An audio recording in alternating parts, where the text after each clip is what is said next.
wonder if I can get like lens flares in this video. Just random lens flares.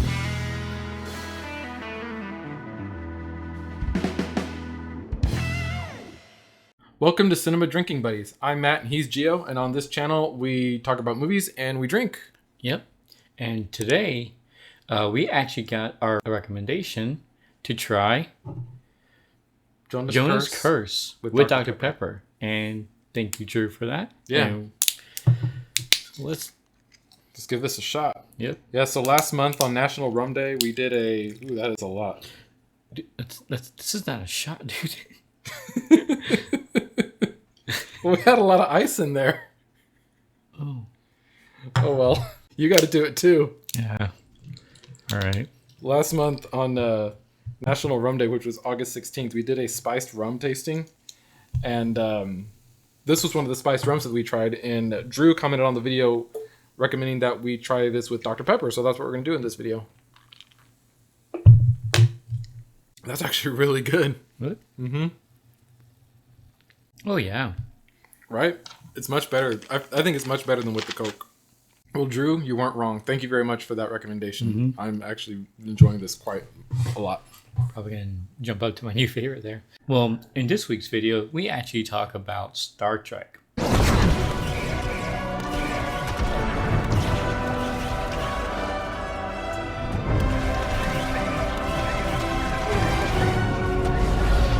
So this movie, of course, has Chris Pine, Gal Gadot. No. And crap, I'm thinking about Wonder Woman. Yeah. Wonder Woman is coming up, but yeah, not this time. Yeah. This movie's actually pretty good. The special effects. Of course, this is I think it's the first time we got introduced with J.J. Abrams laser flares. Constant. Oh, yeah. Or, no, not laser flares. Lens flares. Yeah, lens flares. Yeah. I'm just all over the place today. This movie was like, it was lens flares with a little bit of like story thrown in. Yeah.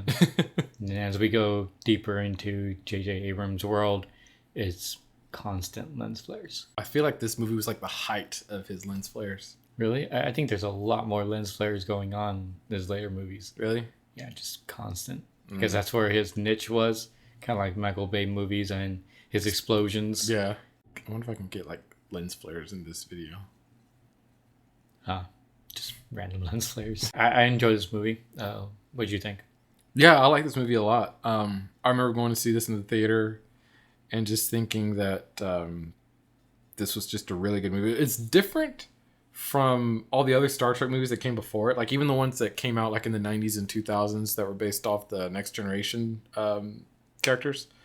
But even though it was different, I feel like it still stayed true to what Star Trek is all about. Mm-hmm.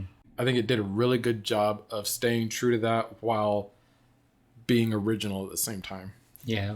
Leonard Nimoy's in this movie, right? Yeah. Yeah. So, Nimoy. Yeah, playing his original character as Spock. Mm-hmm. So that was a fun thing, especially when you didn't really realize it until they actually showed him. So yeah. They just didn't say, oh, here he is. They kind of like tied it into the movie, doing, okay, this is why he was in the movie type thing. Yeah. I enjoyed that.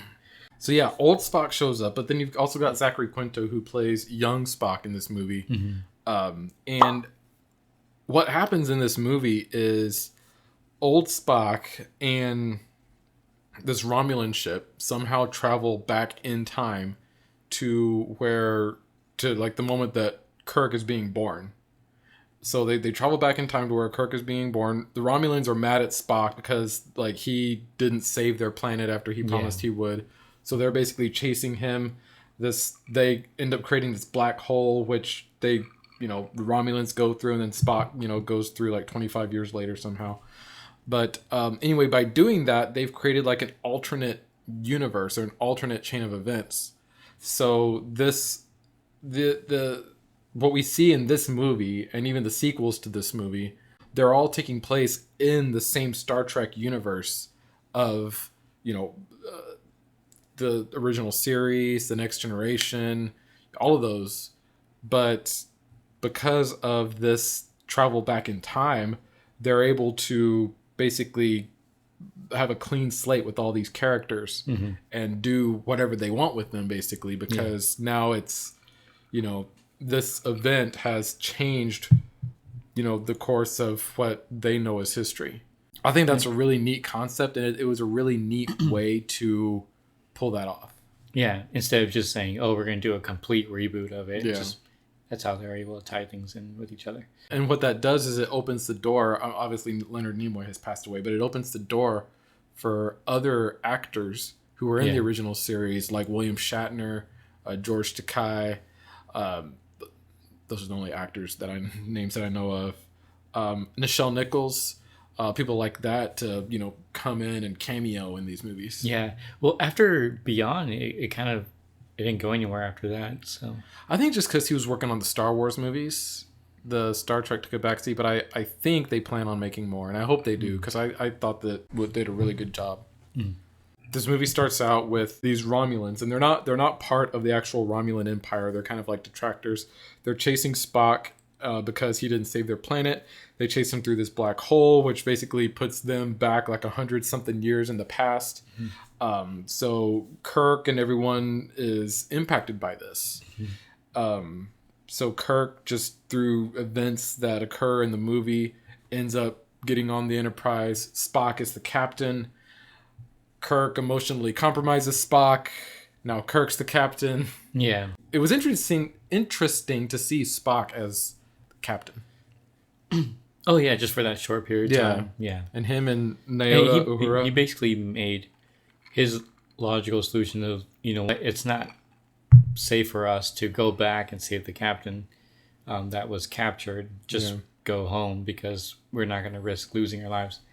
But because of that non-emotion is the reason why he made a more sounder decision. When Kirk became captain, his initial reaction was like, no, we have to go back and save him, and we can do it. Yeah. So that's he was right. Yeah. He was right. But his odds were very small compared to what... Spock was definitely playing it safe. Yeah. Whereas Kirk was taking the more aggressive approach. But, it paid off. They were able to save Captain Pike and defeat the Romulans. So Nero, right? His name? Yeah, Nero. I could be wrong, but I think this is the first time ever that Uhura is given a first name. Really? I think so, because she was in the original series. She was in 6 Star Trek movies after that. But I think this is the first time that the character of Uhura was ever given a first name. I think. I could be completely wrong, but I think I heard or saw somewhere.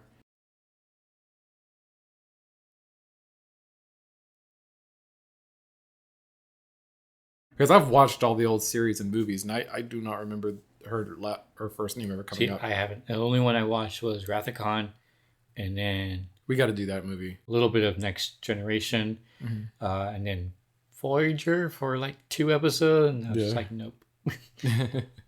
No, I want to get into Next Generation more. I enjoyed the Next Generation movies. Star Trek First Contact, which is the second Next Generation movie, is one of my favorite Star Trek movies also. I know there's a new series, right? One with Picard. There was Discovery, and then there's Picard. Yeah, I haven't watched either of those. I feel like I want to watch the old ones first before I start on those. Yeah, Star Trek has a big universe, so it's a huge universe. It is freaking huge. They have I think they have 13 movies, if I'm not mistaken. Really? Because I know there's 6 based off of the original series, and then there's at least 4 based off of the Next Generation, and then these 3, 13 at least. Wow. Yeah. But we've kind of strayed off a little bit talking about Star Trek in general. One of the parts in the movies that kind of, and I spoke to Matt about this too, where the whole logic for Spock when he was a kid, there was a point in the movie where he was being bullied. And it was just in my mind that, so when bullying comes in part, it's an emotional part. Because there was something behind when someone's being bullied. So it's either jealousy or anger or whatnot.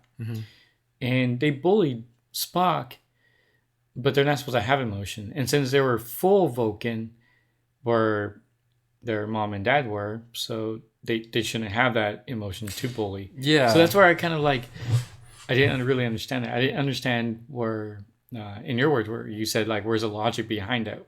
What are they trying to do? Because the only thing you do is get a rise out of that person, but then there's some type of emotion from it. What does that get you? Yeah. It was actually Spock who said, I presume you're going to try to elicit an emotional response from me. And they're like, oh, that is correct.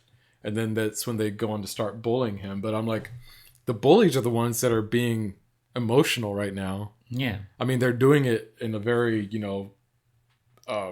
what's the word I'm looking for? Like stoic manner.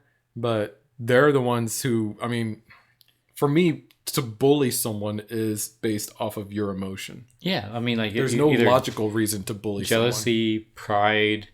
Yeah. Just some type of emotion. And it seems like in this part, it'll be pride, right? Pride or jealousy. One of those two.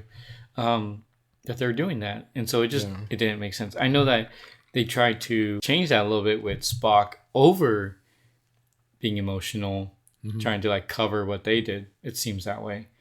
So that's why he went and like got really angry and fought them. But that's how just that one part just didn't really make sense to me. Even that scene though, when he started fighting them, like when he like tackled that kid and like started going at him, like the others, they were like shocked, like they had this shocked expression on their face, like, which is an emotion. What's going on? This isn't logical. And the guy that was getting beat up, he looked frightened, and that's an emotion. So it's just that one part. If you see it a different way, then please let us know. Yeah. I mean, there are so many things in this movie that we could go into. There's the Kobayashi Maru test that Kirk kind of like cheated on. Yeah. Just the way that they handled these characters that have been, portrayed a certain way since the 60s, and now they're being portrayed by different actors in different ways, but still very loyal to the original portrayal. Well, the character that played Spock, a young Spock.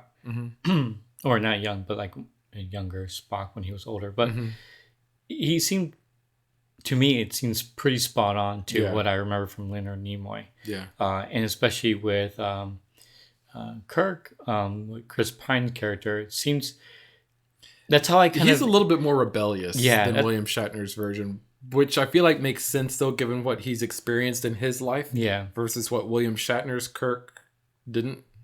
Losing his dad. But they talked out in the movie where when they were doing that whole different world type things, like, oh yeah, you knew your dad during this time, or Leonard Nimoy was telling him, and I think that's really William Shatner's character. Yeah. Well, this one, since he lost his dad, he became that more rebellious. He just like didn't really care. So that was a nice kind of answer to that question. Yeah, it was a nice way of showing how that event changed his whole like personality, basically. Yeah, but it doesn't change where you're going to end up. Yeah. So those are things that we liked about the movie. Let us know in the comment section what you thought about the movie. We'll see if we can do some of the series episodes, maybe the other movies in the future. Definitely want to do the other movies. Yeah. Like, subscribe, comment down below. Hit that notification bell. And thank you again to Drew for recommending this drink. This is actually really good. Yeah. Yeah. Well, thanks for watching. We'll see you next time. Bye.